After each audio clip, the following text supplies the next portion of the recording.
रहीम। नाल असांजो माली आहे, हिन मुंहिंजे चमन जो छा थींदो, हर शाख ते चिबरो वेठो आहे, अंजाम गुलिस्तान छा थींदो।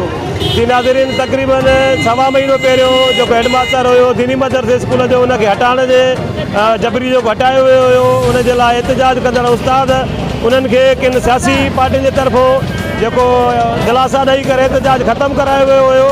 अॼु उहे सरापा एहतजाज आहिनि। अचो त उन्हनि सां ॻाल्हि ॿोल कयूं, उन्हनि जो छा चवणु आहे।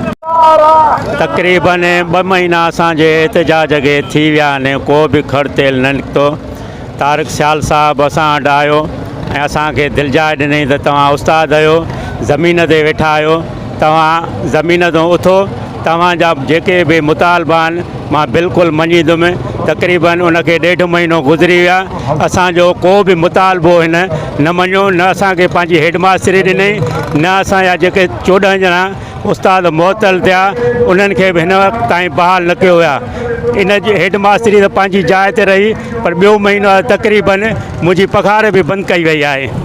मूंखे 8 बचा आहिनि, मूंखे बिल्कुलु मजबूरी आहे। हू मुंहिंजो गुज़र सफ़र ई इन पघार ते आहे, न को कारोबार आहे, न को ॿियो को मूंखे का ज़मीन आहे, न को ॿियो को अहिड़ो वसीलो आहे। मां पट सट करे पंहिंजो गुज़र सफ़र कयां थो।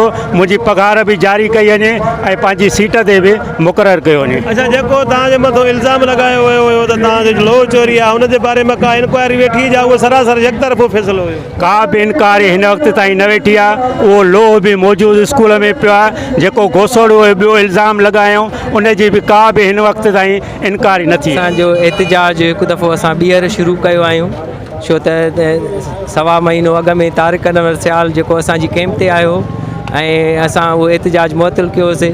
पर अफ़सोस जो तारिक अनवर सियाल सां असांजा सिर्फ़ु 2 मुलाक़ातूं थी सघियूं, उहे बि जेके हुन चयो त असां तव्हां सां गॾिजाणियूं कराईंदासीं, वेही ॻाल्हियूं थींदियूं, पर को बि माना न गॾिजाणी थी सघी न ॻाल्हियूं थी सघियूं। असां सम्झूं था त घणे भाङे जेको आहे सो हीउ जेको असां उस्तादनि ते एक्शन थियो आहे, इन में सियाल हाउस जी बि मुदाख़लत आहे। सो जेसीं ताईं असां हाणे मैदान हिन ते आया आहियूं, असां सियाल हाउस जे खे बि असां इहो ई कयोसीं त मुदाख़लत बंदि कई वञे।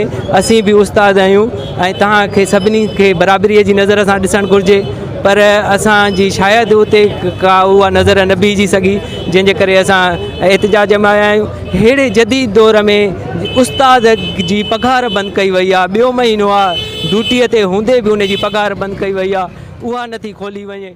असांजा